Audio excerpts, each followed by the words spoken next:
अस्सलाम वालेकुम वरहमतुल्लाहि वबरकातुहू।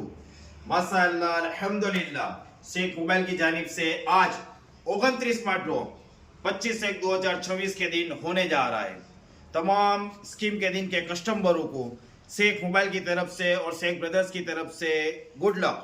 और इस झाड़ के अंदर तमाम स्कीम के दिन के रिचार्ज वाले और रिचार्ज बिना के तमाम कस्टमरों के नाम और मोबाइल नंबर इस कूपन के अंदर लिखे हुए हैं। अब इस कूपन को मिक्स करेंगे हमारे अरमान रजा।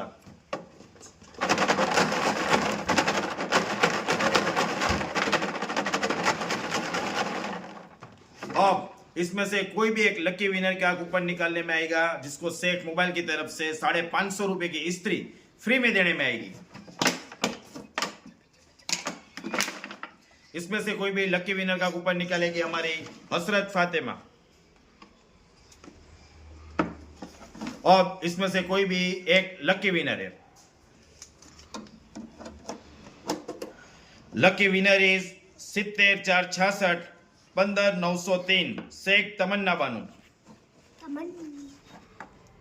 शेख तमन्ना बानू को शेख मोबाइल की तरफ से 550 रुपए की इस्त्री फ्री में देने में आती है। शेख तमन्ना बानू को शेख मोबाइल की तरफ से और शेख ब्रदर्स की तरफ से खूब खूब मुबारक। अस्सलाम वालेकुम वरहमतुल्लाहि वबरकातुहू।